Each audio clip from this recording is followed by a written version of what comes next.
muchísimas gracias por estar con nosotros y a vosotros. Sobre todo para nosotros es ver en acción lo que es el ideal teosófico, poder verlo en acción en una persona que está haciendo el proyecto pero ya de vida y pudiéndolo hacer. Y nosotros somos muy felices de poder coparticipar y luego poder ir viendo cómo van haciendo y lo iremos pudiendo saber todo, que eso es, bueno, no tiene palabras. O sea que solamente pues decir de que empiece, porque todos estáis esperando precisamente que pueda hablar.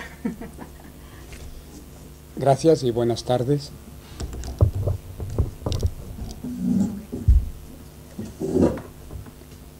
Es un placer estar de nuevo con todos vosotros.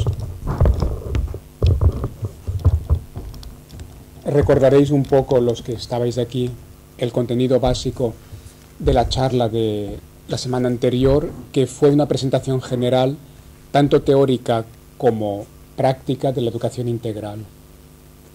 Naturalmente el contenido podría dar para un curso de un año. Aquello fue un resumen, una breve presentación.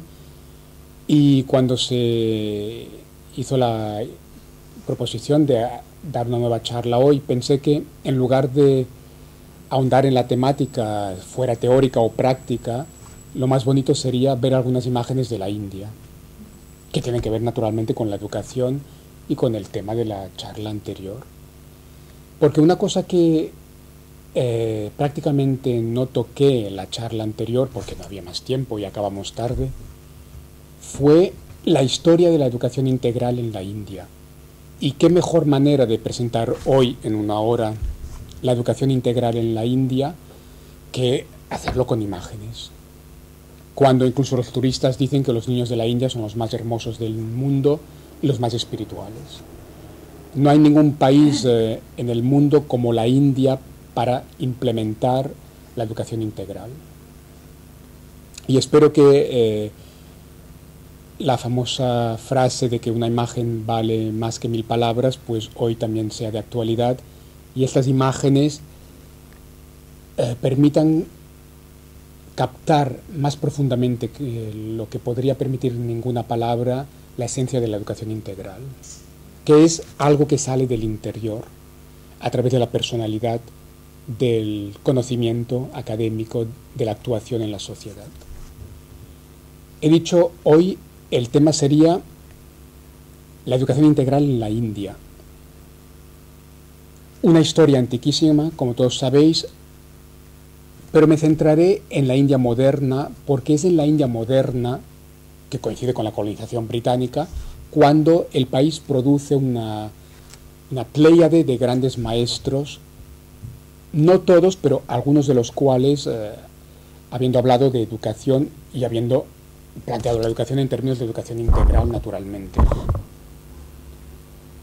La India moderna empieza en el siglo XVII y XVIII con la colonización, y muy pronto, desde los mismos inicios de la modernidad en la India, a través de la colonización, la India empieza a generar toda una nueva generación de grandísimos maestros, como en tiempos antiguos.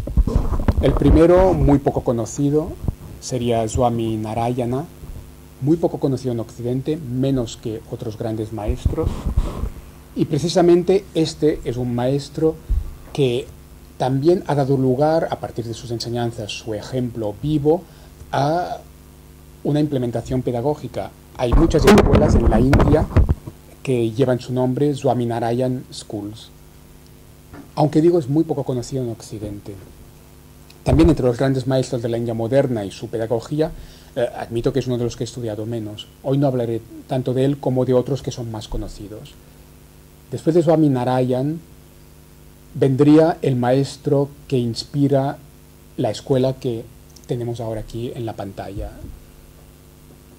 Ramakrishna, uno de los más grandes maestros espirituales místicos de la India moderna, que vive en pleno siglo XIX y pues en plena colonización. Él directamente sería más bien un místico, también un maestro naturalmente.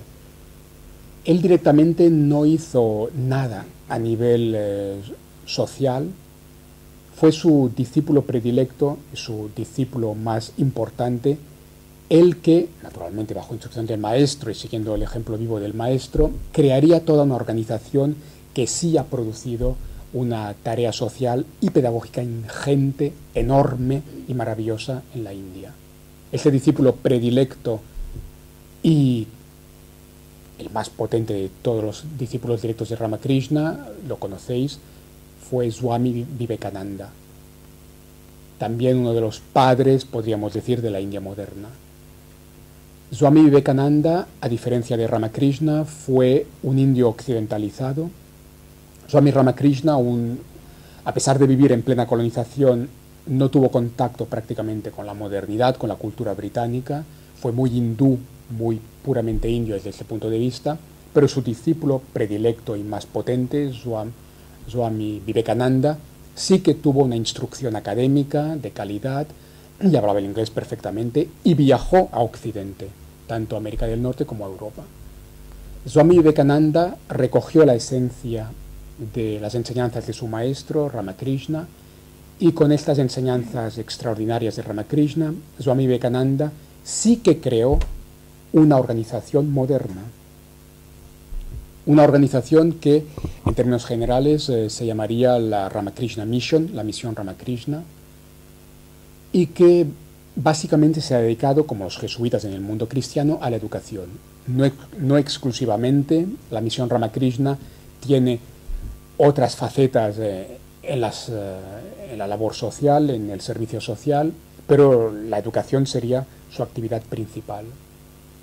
La labor pedagógica de la misión Ramakrishna ha sido, como decía antes, enorme.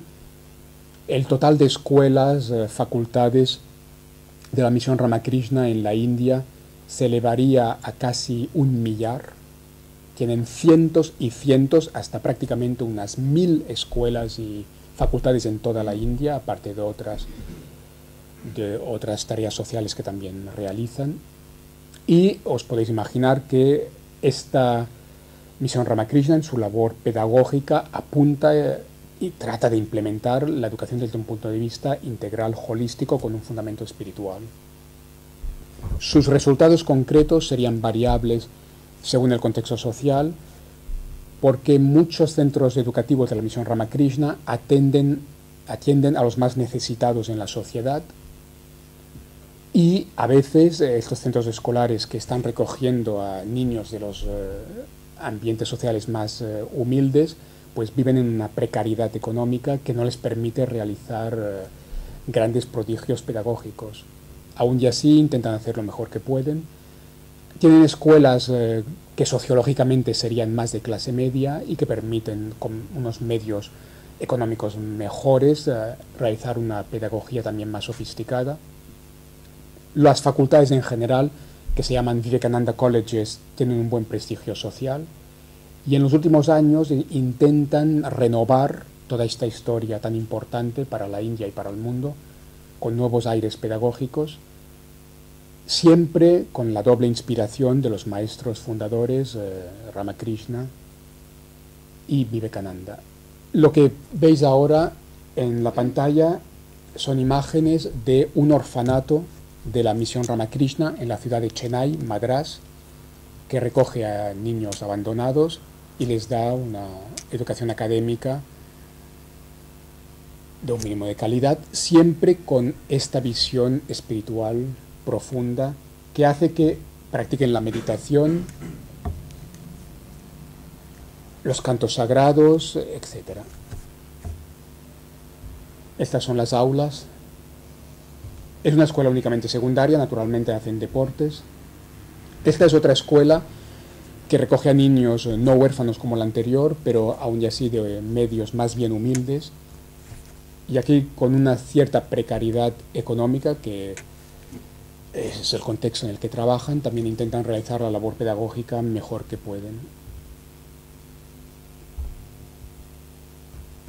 Este chico se viste con las ropas tradicionales porque se ha acabado la jornada escolar y ahora empieza la tarde, aproximadamente esto sería hacia las 4 de la tarde, cuando ya cae el sol en la India. Y después de las clases académicas y del deporte, hacia esta hora, entre las 4 y las 5, se preparan, por eso lleva ya la ropa tradicional, que se dibuja arriba en el cuello, se preparan ya para este rato a última hora de la tarde, antes de la cena, dedicado al ser. Harán unos cantos en sánscrito, cantarán estrofas védicas y harán unos minutos de meditación después de los cantos védicos en sánscrito. Lo que es, esta es la hora de deportes, lo que es maravilloso de la India, y aquí realmente el país juega con ventaja con relación a cualquier otro país, es que, a diferencia del contexto occidental, en la India de entrada no tienes que gastar energía, ni tiempo, ni esfuerzo intelectual, ni dinero, ni nada en convencer a nadie. En la India se puede practicar yoga, meditación, se pueden realizar cantos de himnos védicos con toda naturalidad en cualquier escuela, en cualquier lugar, y no hace falta convencer a nadie, ni pedir permiso a nadie, ni intentar disimular, porque la palabra meditación va a escandalizar y hay que utilizar todas las tonterías que se en Occidente como interiorización y no sé qué. No, en la India las cosas se pueden decir como son, meditación, ya está, lo que es, y en cualquier lugar, en cualquier sitio, no hace falta ni permiso, ni disimular, ni convencer a nadie. Esto es una gran ventaja con relación a Occidente, donde según a qué nivel hay que disimular, no se puede decir meditación, vamos a decir relajación, porque esto ya es más científico, ya cuadra, meditación causará un escándalo. Estos problemas en la India no existen, no se lo podéis imaginar. Facilita enormemente el trabajo pedagógico. En la India te puedes dedicar a implementar la educación integral en profundidad sin tener que pasar por todos estos problemas adicionales o previos que tenemos en Occidente. Después de esta breve presentación de la obra de la misión Ramakrishna, quisiera continuar con Aurobindo, si el ordenador responde, que me está respondiendo.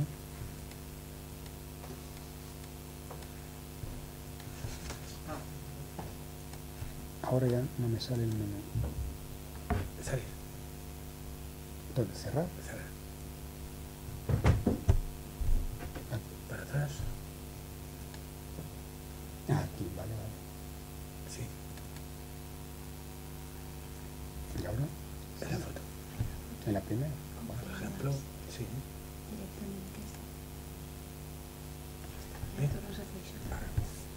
O de la misma. Sí, ahora sí. Vale. Algunos de vosotros quizás reconocéis este paisaje urbano. Es Pondicherry. Pondicherry, la ciudad Pondicherry, la ciudad de Aurobindo, la ciudad del país tamil, en la costa del Golfo de Bengala, donde se instaló el gran maestro espiritual Sri Aurobindo, junto con su compañera espiritual, la madre, creando el famoso ashram de Aurobindo en Pondicherry. Esto es Pondicherry, es el centro de la ciudad de Pondicherry, que fue, como sabéis, colonia francesa, no británica, la principal colonia francesa en la India. Esto es el consulado francés, la antigua potencia colonial. Este es el ashram de Aurobindo. Si recuerdo bien, esta fotografía está tomada desde la biblioteca, muy interesante, donde hay miles y miles de libros sobre espiritualidad. Las columnas pertenecen al edificio de la biblioteca del ashram, mirando hacia la ciudad de Pondicherry. Eso también es el ashram de Aurobindo en Pondicherry. Y esta casa se halla en la famosa ciudad vecina de Pondicherry, Auroville. Algunos sabréis que a una distancia muy corta de Pondicherry, que es la ciudad donde está el ashram de Aurobindo, a poca distancia existe la ciudad proyecto futurista de Auroville, creada a partir de una visión que tuvo la madre, la compañera espiritual de Sri Aurobindo. La ciudad no está del todo finalizada, todavía está en fase de construcción y de desarrollo. La ciudad esto también es uno de los parques de la nueva ciudad de Auroville. La ciudad se basa en una idea original, no es el tipo de ciudad más habitual que tenemos en este mundo, que básicamente consistiría en una gran zona verde, como podéis observar aquí mismo, dentro de la cual habría diferentes comunidades en forma como de pequeñas urbanizaciones o pueblos. las diferentes comunidades que serían urbanizaciones. Habéis visto la casa anterior. Esto sería una urbanización formada por varias casas, y esas diferentes urbanizaciones, comunidades, estarían dispersas por toda la zona verde. Integrarían, aparte de las zonas de casas, de viviendas, también integrarían el conjunto de la ciudad verde, las zonas de trabajo, las zonas de producción, y luego naturalmente las zonas de ocio y las zonas educativas. Hay una escuela. Es un proyecto de ciudad integral o de ciudad integrada, donde se combinan el espacio natural, el bosque, las zonas de vivienda, las zonas de producción, las zonas de ocio, las zonas comerciales también, claro, y las zonas educativas. Esto en un dibujo arquitectónico maravilloso que corresponde a una visión mística que tuvo la madre. Es como un esbozo de ciudad del futuro, de nueva ciudad ideal, que está todavía en fase de desarrollo. Tanto la madre, la compañera espiritual de Sri Aurobindo, como él mismo tuvieron gran interés por la educación. Y su filosofía educativa, de naturaleza integral, naturalmente, fue implementada a través de un centro educativo que existe en Pondicherry, la ciudad. Hay una escuela y también una universidad que conforman conjuntamente el Centro de Educación Internacional de Pondicherry, que es un centro muy original, donde se intenta aplicar la educación integral de manera totalmente autónoma. No la escuela, a nivel escolar, la escuela de este Centro Internacional de Educación de Pondicherry no sigue ningún currículum legal, oficial, gubernamental en particular, como la gran mayoría de escuelas del mundo y también de la India, sino que siguen un poco su propio currículum, como intentan hacer también las escuelas Waldorf, que siguen a Rudolf Steiner. Y esto, además de un ambiente totalmente internacional, pues Pondicherry es una ciudad internacional que ha acogido a personas de todos los continentes atraídas por las enseñanzas de Sri Aurobindo. Es un intento original, auténtico, muy interesante, de educación integral en la India del Sur, en Tamil Nadu, en la ciudad de Pondicherry. Hay un ashram secundario en la capital nacional, en Delhi, y aparte de lo que sería la estructura misma de la organización, la filosofía educativa de Aurobindo, con su compañera, la madre de Pondicherry, han inspirado a muchas escuelas que formalmente podrían ser independientes en la India. Por la investigación que he podido hacer, podría haber en la India varios miles de escuelas, cada una con su propia trayectoria y naturalmente su base jurídica autónoma, que están inspiradas por la filosofía educativa de Aurobindo y la madre. Como veis, en la India hay organizaciones o movimientos pedagógicos, organizaciones educativas o movimientos pedagógicos, de entrada de una magnitud estadística considerable, que intentan implementar educación integral de manera profunda, genuina. Y en los medios en los medios educativos, pedagógicos más convencionales de Occidente, no se sabe ni que esto exista. Y esto, a mí como occidental, académico occidental, que vive en la India y que ha estudiado seriamente los dos mundos, tanto Oriente como Occidente, no deja de sorprenderme día a día cómo Occidente en el año 2012 continúa ignorando completamente las otras civilizaciones y experimentos pedagógicos muy interesantes que se pueden dar en otros lugares del mundo y que pueden llegar a manifestar una dimensión sociológica impresionante. Que cualquier occidental me mencione una sola organización educativa en Occidente que es seguida por miles y miles y miles de escuelas. A ver, ¿cuántas hay? No tantas.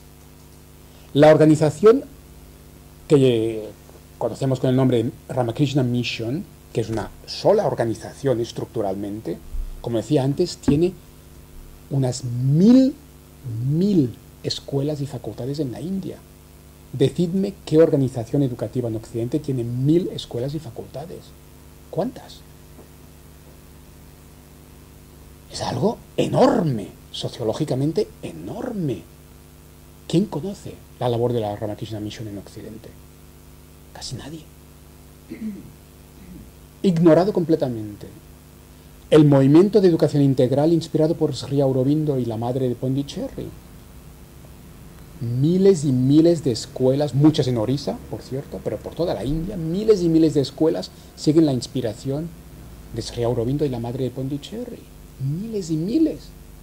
En Occidente, a nivel académico, oficial, gubernamental, esto se ignora completamente.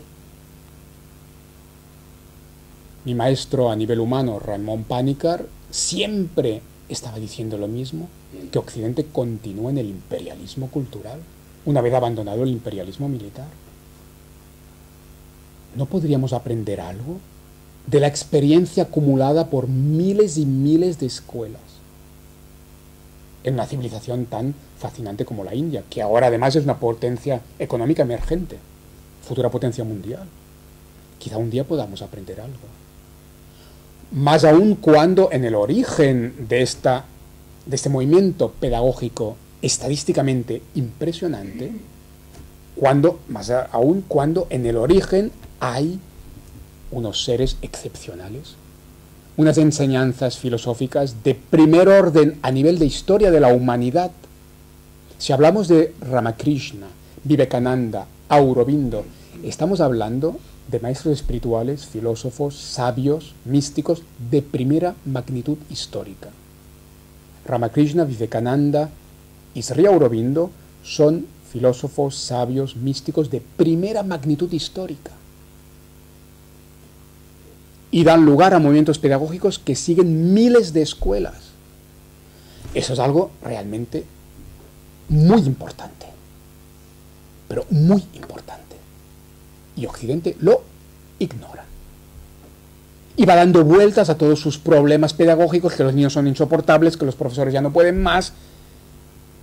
Y de vez en cuando se introducen 2 minutitos de relajación en un aula antes de que salgan o cuando entran.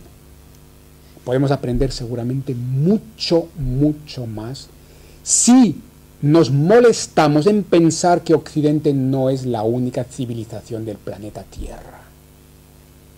Tengo en casa, y permitidme esta observación, tengo en casa, y llevé a la India para mostrárselo a los indios, los manuales de texto oficiales en Cataluña de ciencias sociales. En particular, os cito el manual de Historia y Geografía de Sexto, jóvenes adolescentes, en la edad de la pubertad, 11-12 años. Como en todas las tradiciones pedagógicas occidentales, sexto significa normalmente en todo Occidente, en Francia también y en muchos otros países, sexto, que es 11-12 años, inicio de secundaria, significa que se pasa revista a la prehistoria y a las civilizaciones de la antigüedad. Es lo típico. En muchos países, sexto, 11-12 años, es un poco el paleolítico, neolítico y luego Egipto, Mesopotamia, Egipto, etc. Las grandes civilizaciones de la antigüedad. ¿Me creéis si os digo que todos, de diferentes editoriales, todos los manuales oficiales en Cataluña, cuando pasan revista a las civilizaciones de la antigüedad que conforman la base del mundo actual, citan y van exponiendo progresivamente Mesopotamia, Egipto, Grecia, Roma. Mesopotamia, Egipto, Grecia, Roma. Ya está. Esta es toda la historia de la humanidad. Esto, yo soy académico, soy profesor de universidad. Esto para mí es un suspenso. Suspenso a los profesores que han escrito este manual, a los editores que lo han publicado y a la Generalitat de Cataluña que autoriza este manual. Porque como académico tengo que decir que esto es falso. Es falso que las antiguas civilizaciones de la humanidad se compongan solo de Mesopotamia, Egipto, Grecia, Roma. ¿Qué pasa con China? La gran civilización china, que como civilización en términos convencionales se origina hacia el 2000 antes de Cristo, 2000 años antes de la era cristiana. Y antes de China, ¿qué pasa? Aquí hay muchos amigos de la India, estoy seguro. ¿Qué pasa con la famosa civilización del Valle del Indo? La famosa civilización del Valle del Indo, que se origina unos 3000 y pico de años antes de Cristo. Seguramente dravídica de cultura, que hay debates académicos, no importa. Ni una palabra de la civilización del Valle del Indo. No existe. Y os aseguro que los manuales franceses van por el mismo camino. Y naturalmente, entonces, África, los aztecas, los mayas. Esto está pasando en el año 2010, 11, 12, no hace 100 años, no hace 50 años, no hace 20 años, todavía hoy en día. Los libros de texto ni siquiera les dicen a nuestros escolares que la India o China existen en los orígenes de la civilización, tal como académicamente se entiende. Id a cualquier librería de Barcelona. Historia Universal del Arte. Este juzgado de guardia. Coged la Historia Universal del Arte.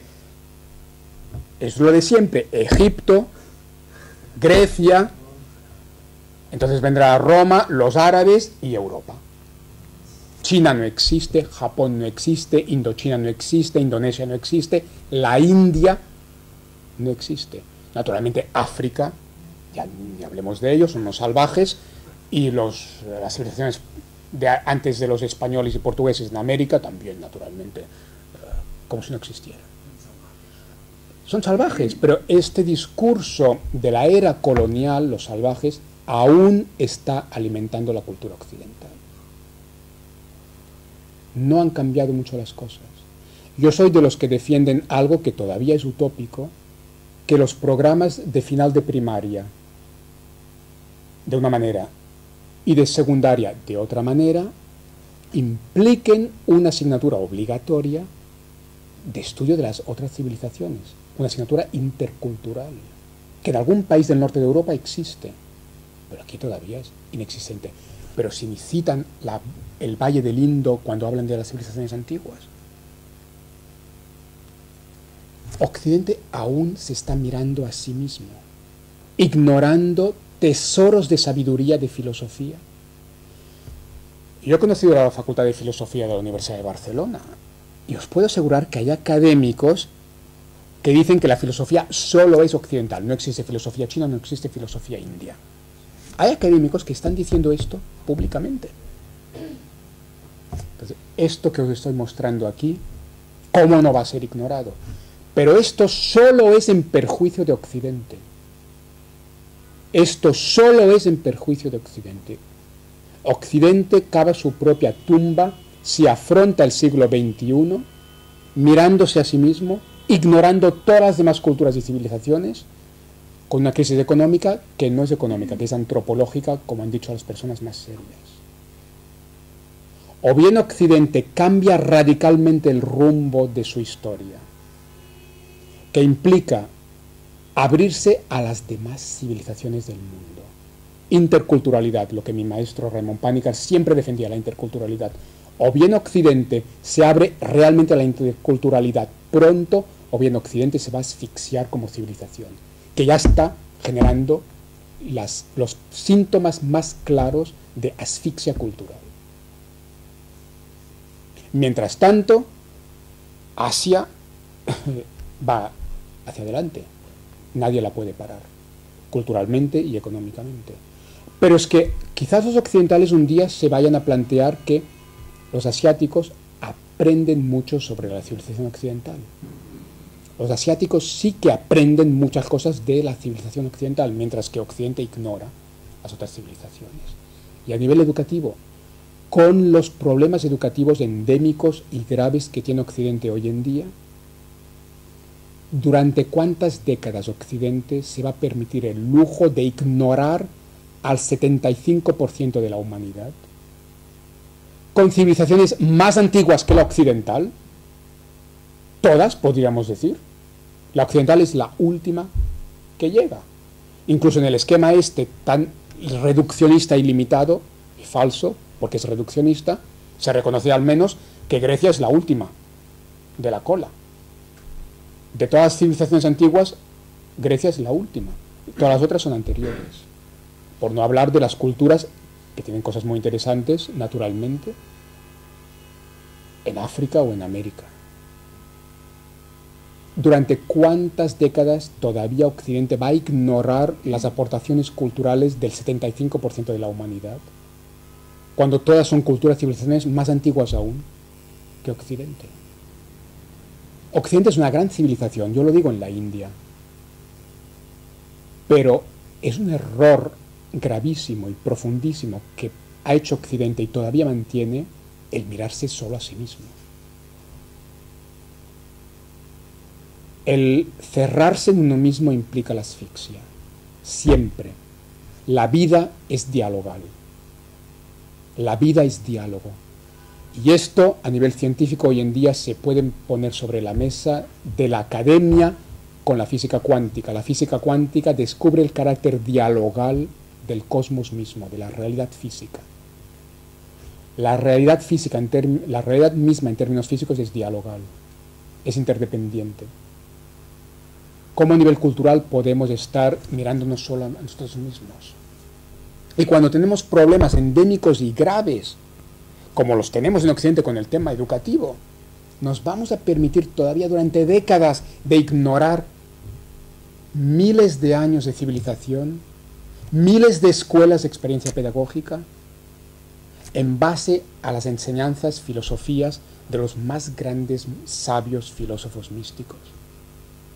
Lo que intento aportar hoy es no solo unos pequeños comentarios con algunas imágenes bonitas sobre la educación integral a partir de los maestros de la India, sino intentar poner sobre la mesa de Occidente este gran tema. ¿Cuánto podemos aprender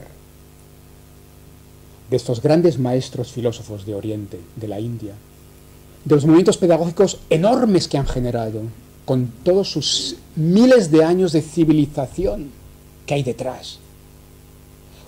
Ellos, orientales, indios, que están aprendiendo la modernidad además, que están aprendiendo el inglés, que hablan el inglés perfectamente a nivel de la clase media,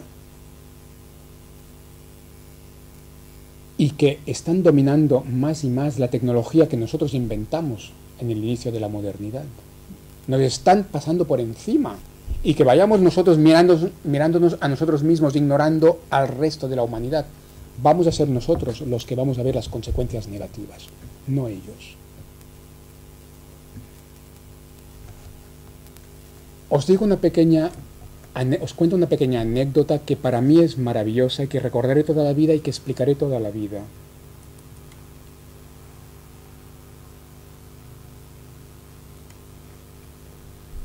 Hace bastantes años, unos 12, 14 años,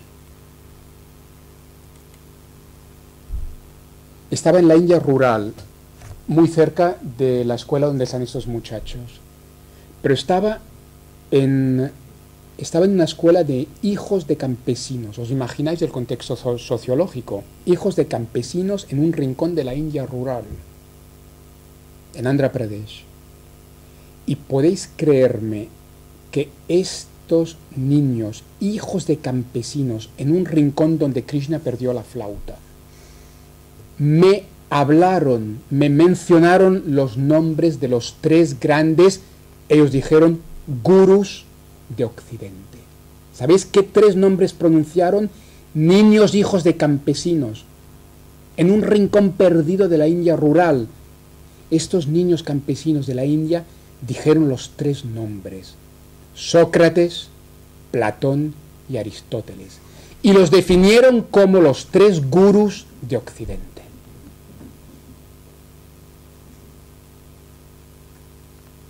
Cuando conté esto a una profesora universitaria de Australia, en la India, me dijo: Albert, muchos alumnos míos en mi universidad en Australia no saben quién era Sócrates.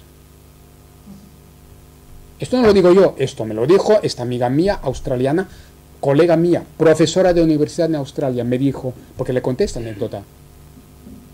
en una de las muchas charlas que tuvimos sobre educación.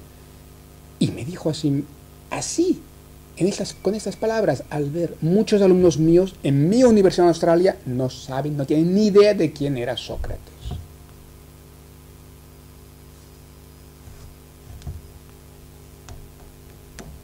Y lo más importante no es que estos niños de aquel rincón de la India rural conocieran estos tres grandes nombres que muchos jóvenes occidentales hoy en día ya ni recuerdan.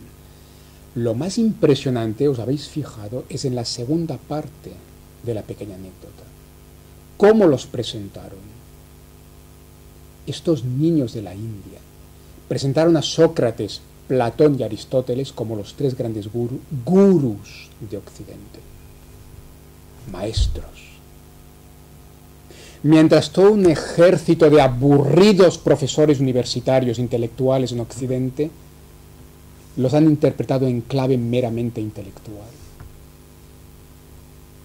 Los niños de la India se dan cuenta de una realidad que ignoran ejércitos de académicos aburridos, insípidos, que no han comprendido nada.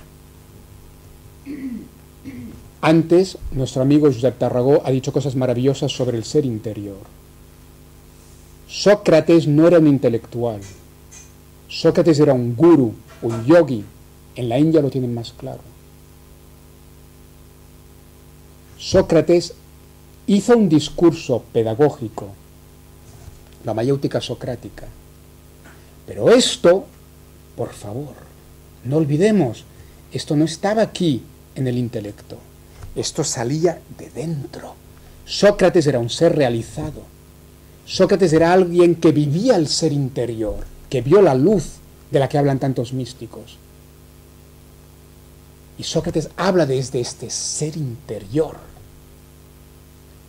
Incluso en los diálogos platónicos, Platón mismo está hablando desde el mismo nivel. Incluso Aristóteles, considerado por este academicismo árido de Occidente como más científico que Platón, se reconoce, Platón era más místico, de acuerdo. Y esto, mal asunto. Ya vamos mal con Platón, porque era demasiado místico. Aristóteles ya pasa mejor, porque ya era más científico. Si cogéis a Aristóteles profundamente, podéis inmediatamente sentir toda la profundidad mística que también hay en Aristóteles. Qué aridez intelectual ha creado la modernidad. Qué ejércitos de intelectuales que tienen un cerebro armado por todos lados de miles de detalles, de academicismo,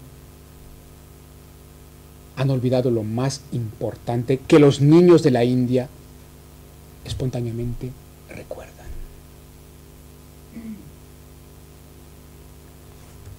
Tiene que haber un giro muy importante. Y estamos en este proceso, porque la crisis que hay no es, repito, económica, sino antropológica.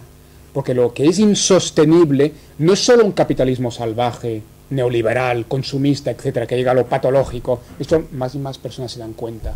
Lo que es insostenible es el paradigma falso, inhumano, monstruoso que ha originado este capitalismo inhumano y esta crisis económica necesaria y bendita. Un paradigma que es falso porque ha reducido a la realidad a una caricatura de lo que es. Como decía antes, la física mecanicista reconoce que explica un 6% del cosmos, más o menos. Entonces, ¿qué universalidad hay en esto? La física cuántica, siendo científica, reconoció que el mecanicismo está muy bien, es muy legítimo, pero en su lugar, no como teoría general. Está muy bien, pero en su lugar, no como paradigma universal. Y que hay otras cosas, además de lo que podemos tocar, ver. Porque lo que podemos tocar, de hecho, es una ilusión. La física cuántica llegó a la conclusión del Vedanta. La materia es una ilusión. Y hay una cosa, os lo aseguro, hay una cosa que el mecanicismo no explicará nunca, y nunca lo ha explicado hasta hoy, y no lo explicará por miles de años que pasen, que no los tenemos en este paradigma actual, miles de años, ni cientos. Vamos a la autodestrucción y mucho menos que esto. Hay una cosa que el mecanicismo no explicará y que en estas escuelas de educación integral de la India ya se plantean. Lo que el mecanicismo no explica ni explicará nunca es lo que Einstein, gran científico, puso sobre la mesa como el fundamento de la educación: la conciencia. La conciencia no tiene explicación mecanicista ni la tendrá nunca. La conciencia ha sido expulsada del aula de la escuela moderna. Y así nos va. Así nos va.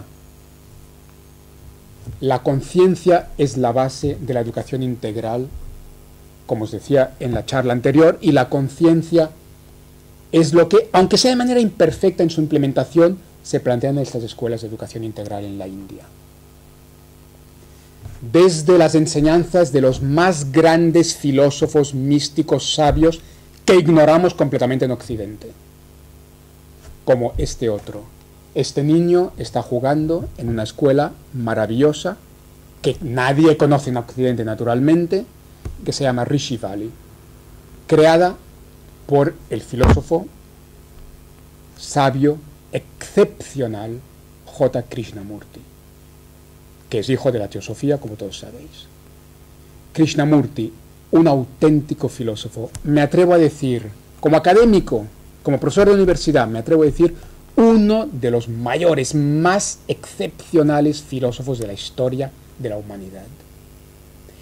Que, como Sócrates, los niños de la India rural lo saben, no operaba un discurso meramente intelectual, sino que hablaba desde el interior.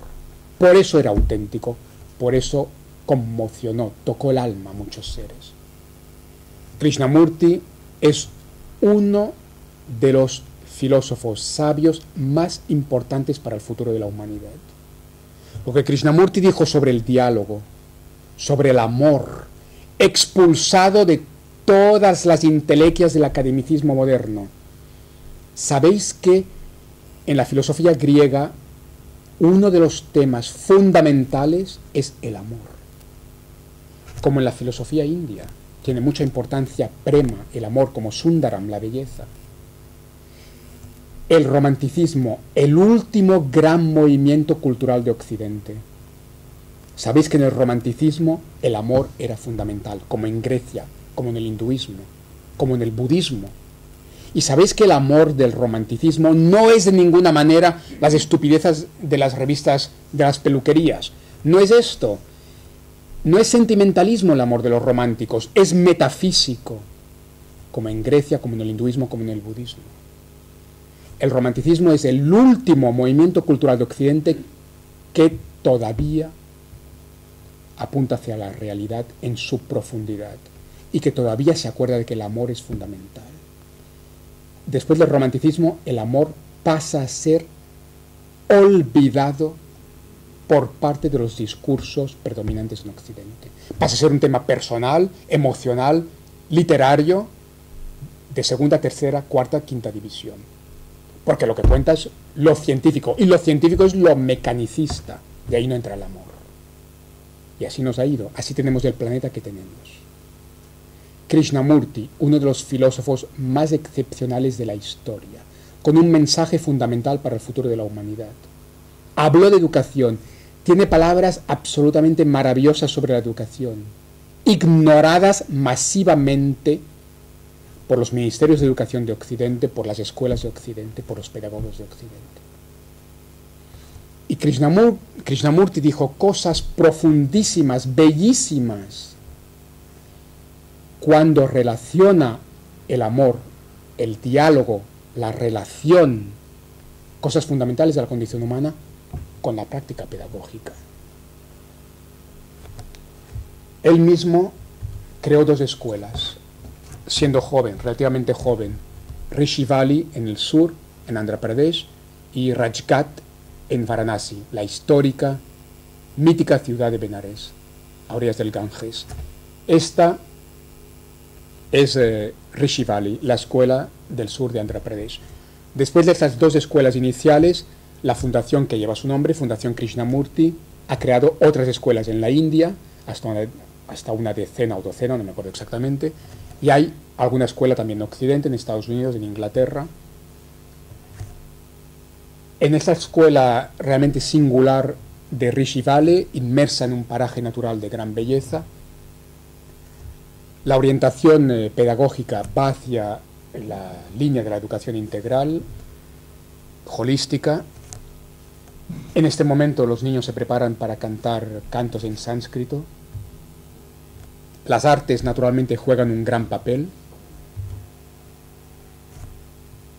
La práctica al aire libre, el excursionismo también.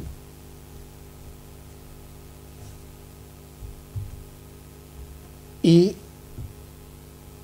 la labor social nunca olvidada por la Fundación Krishnamurti, junto a las escuelas más académicas, que sociológicamente, como os imagináis, serían de clase media, tienen también una serie de escuelas rurales en diferentes puntos, como esta, que está bastante cerca del campus.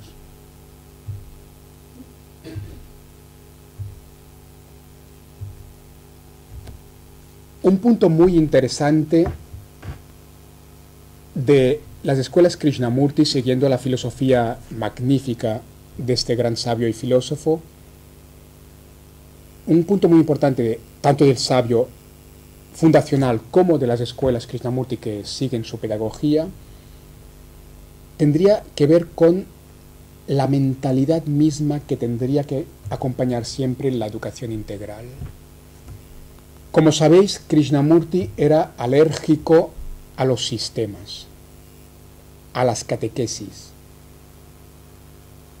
al dogmatismo o a los dogmas en sí mismos. Porque, como Krishnamurti dice, la realidad se recrea de instante en instante, algo muy budista y muy cuántico, también muy vedántico. Krishnamurti tiene palabras maravillosas que nos recuerdan esta maravilla de la vida cuando fluye, cuando el ser es devenir, cuando la vida es el arroyo de agua fresca que va fluyendo, sin ningún dique, que es el sistema, que cierra el agua que se pudre. ¿Qué le pasa al agua cuando la estancamos, la cerramos con diques? Se pudre. El agua es un símbolo de la vida. Igual que el agua, la vida, cuando se encaja, sistematiza, cierra con diques, se pudre. Y la alienación es el olor nauseabundo de la vida podrida. La alienación que toma la forma de la depresión, la ansiedad, el suicidio, el gamberrismo, el comportamiento antisocial, todos los males endémicos de la modernidad que no existen en otros tipos de sociedad humana, asombrosamente. Y que nos pensamos aquí, desde nuestra modernidad que se mira siempre a sí misma, que es normal, universal. Hay sociedades humanas que nunca han conocido los males endémicos de la modernidad, porque la vida no fue cuadriculada, sistematizada, encerrada en diques. Si la educación integral es algo en profundidad, sería algo tan sencillo como dejar fluir. Lo peor que podemos hacer de cara a la educación integral sería intentar hacer un sistema a partir de ella o sobre ella. Un gran tema de Krishnamurti, alergia a cualquier sistema. Alergia a cualquier dogma. En este punto, Krishnamurti fue genuinamente teosófico, en el sentido literal, auténtico y totalmente socrático. Hay un paralelismo maravilloso entre Sócrates y Krishnamurti. El espíritu socrático, que podemos conocer también, que nos puede ser tan familiar, es justamente el de Krishnamurti. Y este, por favor, no lo olvidemos nunca, este es el espíritu de la educación integral. La educación integral no será nunca otro sistema como la educación moderna, realista, academicista, mecanicista. No, por ello, permitidme decir, por ello, en mi trabajo de filosofía educativa y de pedagogía práctica, me he negado a crear un sistema rígido. Porque mal asunto si empezamos a recrear un sistema para la educación integral. La educación integral solo puede ser una filosofía, no olvidando nunca la base filosófica que nos orienta. Y entonces unas pautas orientativas, pero jamás un sistema cerrado. Porque vamos a pudrirla como hemos pudrido la vida. Vamos a corromper la esencia misma de la educación integral. La esencia misma de la educación integral, el mensaje de Krishnamurti, este es un niño de una escuela rural de Krishnamurti. La esencia misma de la educación integral es socrática, es krishnamurtiana, es el dejar fluir la vida. Naturalmente que tenemos que transmitir unos conocimientos empíricos a los niños, pero no como avalancha de información empiricista, mecanicista, sino como instrumentos al servicio del propio despertar intelectual. La información tiene que estar al servicio de la creatividad, del pensamiento, de la expresión, a nivel estrictamente académico. Y lo académico no es todo lo educativo. Y en profundidad, la educación integral lo que tiene que dejar es que el niño fluya desde su propio ser interior, que se realice en un realizarse que no es algo fijo para siempre, que es devenir constante, que continuará fluyendo. De ahí no hay dogmas, no hay sistemas, no hay pautas fijas, está nada cerrado. El conócete a ti mismo del templo de Delfos, de la indagación socrática, es un proceso. Un proceso, no un punto fijo, no un punto terminal o de finalización. Lo que se acaba es la muerte. La vida fluye. La educación integral no es un punto de llegada, es un punto de partida, es el camino. Se hace camino al andar, como dice el poeta. El camino es la esencia misma, no el punto de llegada. ¿Cuál es el punto de llegada? Un dogmatismo que vamos a imponer a los demás. ¿Cuál es el punto de llegada de este niño, de esta niña? Lo sabrá este niño o esta niña, no yo el profesor. ¿Cuál es el punto de llegada de la educación integral? El punto de llegada de la vida misma. Educar es vivir, es formar en la vida, es ayudar a despertar en la vida. ¿Cuál es el punto de llegada de la vida? ¿Quién lo sabe? No es un punto de llegada, no es un punto fijo, no es un sistema. Es por fin dejar fluir, dejar que el niño fluya, que sea el mismo. Pero ser es devenir, es fluir. Es un proceso, no es un punto fijado para siempre. La manía mecanicista de la modernidad, de fijarlo todo es sistema. Y en este proceso no estamos solos, lo que decía antes de la autoasfixia de la modernidad, de Occidente que se mira a sí mismo. El proceso es relacional, es dialogal. El proceso es en relación, en diálogo con los demás. La filosofía india del Gurukula es la base misma de la educación. Y el futuro de la educación pasa por reconsiderar el significado profundo del Gurukula indio. Gurukula significa literalmente la familia o comunidad del maestro. Kula es comunidad o familia. Guru, el maestro. El Gurukula es la comunidad del maestro. Y esta comunidad del maestro, este Gurukula de la India antigua, en los linajes de los Vedas y de los Upanishads, era algo que otra vez desconoce completamente la modernidad occidental, algo que no solo desconoce la modernidad occidental, sino que maravillaría asombraría a los auténticos ilustrados como Kant.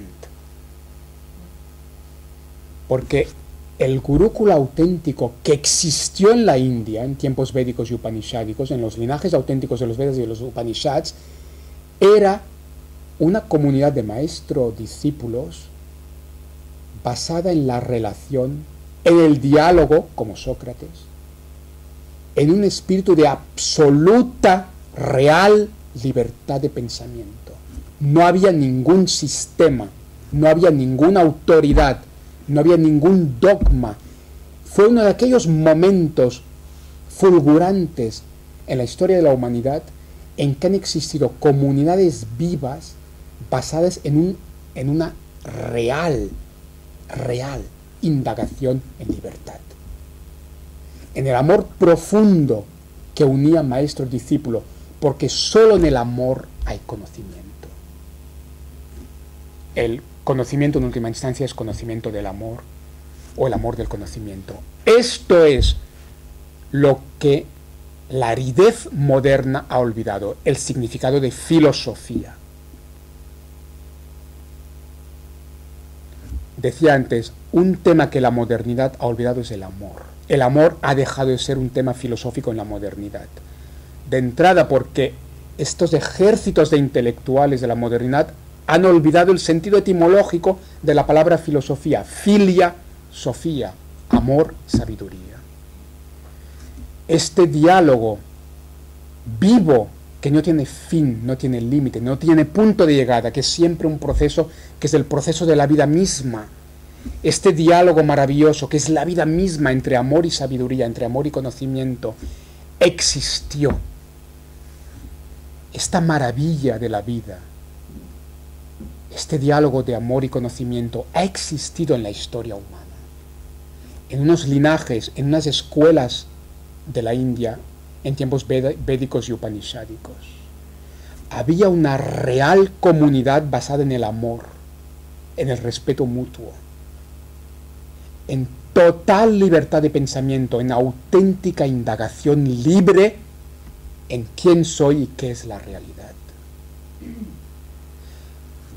Una maravilla que nos puede iluminar, que puede iluminar nuestro horizonte, que nos puede guiar, inspirar, totalmente ignorado por un occidente moderno, que mirándose a sí mismo, ignorando lo más importante, se está autoasfixiando.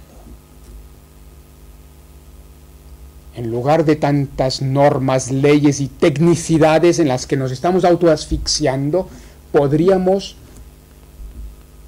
dejarnos invadir por un chorro de frescor, de luz, como fue esta auténtica comunidad pedagógica, filosófica, científica, el gurúkula de los Vedas y los Upanishads, que un maestro excepcional en la modernidad como Krishnamurti revive con todo el frescor. Pone la piel de gallina ver algunos vídeos de Krishnamurti, su diálogo con otros seres. Tiene este frescor que se ha olvidado en un mundo que se ha hecho demasiado árido, porque ha olvidado lo más importante de la vida, que es la vida misma. Permitidme, para acabar, una pequeña reflexión estrictamente epistemológica. Yo que he sido un romántico toda la vida y que fui un poco ridiculizado en ciertos ambientes académicos por ser el romántico, me atrevo a decir que este romanticismo perdido, ridiculizado, va a volver. El futuro pasará por una vuelta al romanticismo, a nivel científico de entrada. El materialismo y mecanicismo que tiene los días contados, que nos llevaría como paradigma a la autodestrucción, ¿qué ciencia tomó como modelo? La física. ¿Cuál era el modelo para el romanticismo? No la física, sino la biología. Y el paso de la física a la biología es fundamental. Cada disciplina tiene su espacio, naturalmente. No estoy hablando de esto. Estoy hablando de paradigmas, no de asignaturas o de disciplinas concretas. Tiene unas consecuencias terribles una opción o la otra. El coger la física, una física mecanicista, como base, y el coger la biología como base, tiene unas consecuencias terribles. El mundo, la civilización que como paradigma cogió la física mecanicista como base, ha acabado como hemos acabado. Vamos hacia la autodestrucción, no lo digo yo, lo dicen informes de Naciones Unidas. Solo tiene futuro un paradigma que, y lo que estoy diciendo es metafórico hasta cierto punto, una metáfora que intenta tener un contenido epistemológico, pero en sí es una metáfora con un contenido epistemológico. Entendedlo así, por favor. Solo tiene futuro una civilización que pone como base metafórica no la física, sino la biología. ¿Por qué? Porque somos seres vivos y la biología es la ciencia de la vida. Y lo que la modernidad ha olvidado es la vida. No puede ser casual, para mí como académico dedicado a la filosofía, no puede ser casual que haya negado la vida tan dramáticamente una civilización que optó por la física mecanicista como modelo. Se olvidaron de la vida. Y olvidándose de la vida, se olvidaron de la conciencia. Y no yo, un filósofo chiflado, sino Albert Einstein dijo que la actual ciencia mecanicista, tecnológica, es un psicópata con un hacha en las manos. Esto no lo dijo un filósofo chiflado como yo. Esto lo dijo Albert Einstein. La ciencia mecanicista con su tecnología es un psicópata con un hacha en las manos. Y Einstein, no un chiflado como yo, Einstein dijo que la educación pone sobre la mesa la conciencia, o no es educación. Y no yo, un filósofo chiflado, sino científicos hoy en día, desde diferentes campos de la nueva ciencia, como la hipótesis Gaia, como la sofrología, como la nueva ciencia de la conciencia, la física cuántica también, han vuelto a decir, como los otros chiflados, los románticos, que la vida es lo más importante y que la vida no tiene explicación mecanicista. Esto es lo que tiene que volver a estar en el centro de la ciencia, la vida, la conciencia. Esto es lo que tiene que estar en el centro de la educación. Educar no es memorizar para exámenes mecánicos, para notas. Educar es formar a la persona humana, y la persona humana es la vida misma. Cada ser humano es la vida en todo su esplendor, en aquel ser único al mismo tiempo. Cada ser es al mismo tiempo único y la vida misma.